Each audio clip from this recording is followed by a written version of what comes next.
जय हिंद আমার সকল বন্ধুদেরকে সেলুট। আজকে আমি একটা ভিডিও নিয়ে এসেছি।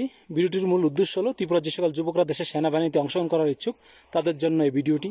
পাশাপাশি ত্রিপুরার সকল শিক্ষকদেরকে এবং বড় ভাইদেরকে উদ্দেশ্য করে বলবো, আপনারা আশেপাশে যারা দেশের সেনাবাহিনীতে আসার জন্য প্রস্তুতি নিচ্ছেন তাদেরকে আপনারা হেল্প করবেন, রিটেন দিক থেকে এবং ফিজিক্যাল দিক থেকে তাদেরকে পর্যাপ্ত হেল্প করে থাকবেন। আমি বলতে চাই, আগামী বছর 2021 ফেব্রুয়ারি মাঝামাঝি ত্রিপুরার দশরথ স্টেডিয়ামে একটা বড় দেশের সেনাবাহিনীতে যোগদান করার জন্য ভর্তি হতে যাচ্ছে। সেই ভর্তিতে আমি আশা করব ত্রিপুরার যে সকল ভ্যাকেন্সিগুলো আসছে সেই ভ্যাকেন্সিগুলো একটাও খালি না যেতে পারে। তখনই ভ্যাকেন্সিগুলো একটা খালি যাবে না যতক্ষণ আমাদের শিক্ষক, আমাদের বড় ভাইরা এবং যে সকল ক্যান্ডিডেটরা তৈরি করছেন, প্রস্তুতি করছেন, তারা যেন জোর কদমে এই রিক্রুটমেন্ট র্যালিতে আসার জন্য এখন থেকে তৈরি করেন। আপনাদের কাছে আছে মাত্র 2 মাস। যে 2 মাস আপনারা পর্যাপ্ত পরিমাণে পরিশ্রম করেন, আপনারা কীভাবে 1600 মিটার দৌড়াতে হবে, কীভাবে আপনাদের ফিজিক্যালি ব্যালেন্সিং, তারপর পুল আপ, তারপর 1600 মিটার দৌড়, তারপর মেডিকেলে আপনাকে কী কী করতে হবে, মেডিকেলের জন্য আপনাকে কান, চোখ, নাক, দাঁত আপনাকে কীভাবে মেনটেন রাখতে হবে, রিটেনের জন্য আপনাকে কী কী পড়তে হবে। তো তার জন্য সব দিকগুলো প্রিপারেশন করার আপনার জন্য 2 মাস রয়েছে। 2 মাসে যদি আপনারা প্রিপারেশন করেন তাহলে 100% আপনারা 4-5 দিনের মধ্যে বলতে পারবেন আপনি জব পাচ্ছেন কি জব পাচ্ছেন না। এটা একটা অপরচুনিটি ত্রিপুরার জন্য। ত্রিপুরা যদি আমরা লক্ষ্য করি, ত্রিপুরাতে এমন কোনো বড় ইন্ডাস্ট্রিয়াল বা বেসমেন্ট নেই যেখানে আমরা পর্যাপ্ত পরিমাণে ছেলেদের রিক্রুটমেন্ট বা ভর্তি করতে পারবো। তাছাড়া ত্রিপুরার প্রচুর সংখ্যক বেকারত্ব রয়েছে, আর সেই বেকারদেরকে চাকরি দেওয়ার জন্য সরকার পর্যাপ্ত পরিমাণে ওদের প্রয়োজনীয় ব্যবস্থাগুলো গ্রহণ করছে। কিন্তু তারপরও দিন বাই দিন, ডে বাই ডে আমাদের এখানে আপনার ভ্যাকেন্সি মতলব বেকারত্ব বেরিয়ে আসছে, সেদের তাদেরকে চাকরি দেওয়া এমন কোনো আমি স্কোপ বা সিস্টেম ত্রিপুরাতে দেখছি না। তো তার জন্য বলছি, ত্রিপুরার জন্য একটা সুযোগ দেশের সেনাবাহিনীতে, চাहे সামরিক হোক চাहे আধা সামরিক হোক, এই একটা যুবকদের জন্য ভালো একটা সুযোগ, অপরচুনিটি দেশের সেনাবাহিনীতে অংশগ্রহণ করার জন্য। আমি আশা করবো যারা যে সকল যুবকরা দেশের সেনাবাহিনীতে অংশগ্রহণ করার জন্য ফুল প্রিপেয়ার হচ্ছে, তৈরি হচ্ছে, তাদেরকে আমার যতটুকু সম্ভব, আমি যতটুকু জানি, আমি 100% তোমাদেরকে গাইডলাইন দিয়ে থাকবো।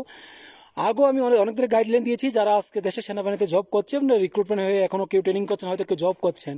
আমি তোমাদেরকে এই বলতে পারবো যে তোমরা কীভাবে 1600 মিটার দৌড়াবে, কীভাবে তুমি ডাইটিং করতে হবে, তোমাকে কীভাবে দৌড় স্পিড বাড়াতে হবে, তোমাকে মেডিকেলের জন্য আঁখ, নাক, চোখ, কান যেগুলো আছে সেগুলো তুমি কীভাবে তোমাকে তৈরি করতে হবে, তার জন্য তোমার রিটেনে কী কী পড়তে হবে, মেডিকেল তৈরি কী কী করতে হবে, প্রেশার রয়েছে, তোমার ফিজিক্যাল কী ফিজিক্যাল সায়েন্স কী দেখতে হবে, বিজ্ঞান সম্বন্ধে, জেনারেল সম্বন্ধে, তোমার অঙ্ক সম্বন্ধে, ইংলিশ সম্বন্ধে তোমার কী কী পড়তে হবে, সে সম্বন্ধে যতটুকু সম্ভব আমি অবশ্যই 100% হেল্প করে থাকবো।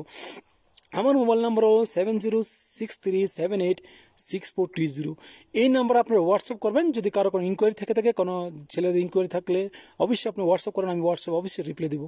পাশাপাশি আমি বলতে চাই, এই যে আমি মেসেজটি দিচ্ছি, আমি চাই এমন কোনো গ্রামের কোনো ছেলে আছে তাদের কাছে এই মেসেজটি এখনো পৌঁছেনি বা জানে না, আমি চাই মেসেজটি যদি পাওয়া মাত্র তোমরা অবশ্যই যাবা সাইবার ক্যাফে, যাবা কোথাও যেখানে ফর্ম ফিল আপ হয়, নেটিং সিস্টেম, যারা ছোটো ছোটো দোকান সাইবার ক্যাফ বসে আছে, যারা এসএসসি সেন্টার আছে, ওইখানে যাবা, গিয়ে তোমাদের রেজিস্ট্রেশন করবা। রেজিস্ট্রেশন শুরু হয়ে গেছে, হয়তো আগামী মাসে রেজিস্ট্রেশন বন্ধ হয়ে যাবে, তো আমি আশা করবো রেজিস্ট্রেশন করবা।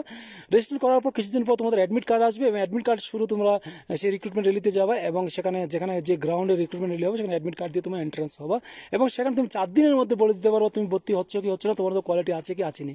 তোমাকে কোনো চাচা, মামা, কাকা কারোর পিছিয়ে যেতে হবে না, কারোর ফ্ল্যাগ নিয়ে তোমাকে রাস্তাতে কারোর পিছিয়ে যেতে হবে না, ফ্ল্যাগ নিয়ে তোমাকে কারোর পিছিয়ে যেতে হবে না, তোমাকে চাকরির আশা রিকোয়েস্ট করতে হবে না। এইটা একটা অপরচুনিটি দেশের সেনাবাহিনীতে অংশগ্রহণ করা। দেশের সেনাবাহিনী অংশগ্রহণ করা মানে বিরাট বড় অপরচুনিটি রয়েছে। তোমার সম্মানের তুমি একটা অধিকারী, দেশের সর্বোচ্চ একটা পোস্ট বলা যায়, সর্বোচ্চ একটা সম্মানীয় একটা জায়গা বলা যায় যেখানে দেশের সেনাবাহিনী অংশগ্রহণ করা। তুমি যদি দেশের সেনাবাহিনী অংশগ্রহণ করো তার জন্য তোমাকে অনেকগুলো সুযোগ সুবিধা রয়েছে। তোমার খানা ফ্রি রয়েছে, আসা যাওয়া ফ্রি রয়েছে, তোমার ফ্যামিলির মেডিকেল ট্রিটমেন্ট রয়েছে, তোমার বাবা মা রয়েছে, তোমার যদি ছোটো ভাই কোনো থেকে থাকে তাদেরকে তুমি যখন জয়েনিং করবা, তোমার পরবর্তী তোমার ডকুমেন্ট দিয়ে ওরা জয়েনিং করার একটা ভালো একটা সুযোগ ও স্কিম রয়েছে। তো আমি আশা করবো যারা যারা আমার ভিডিওটি দেখছো, প্লিজ এই ভিডিওটি শেয়ারিং করবেন, যারা সব যুবকদের কাছে ভিডিওটি পৌঁছে যায়, এবং যারা যারা তৈরি করছেন তাদের যে কোনো ইনকোয়ারি থাকে অবশ্যই হোয়াটসঅ্যাপে পাঠাবো, আমি অবশ্যই রিপ্লাই দেবো। এই বলে আমি আবার ভিডিওটি শেষ করছি। জয় হিন্দ।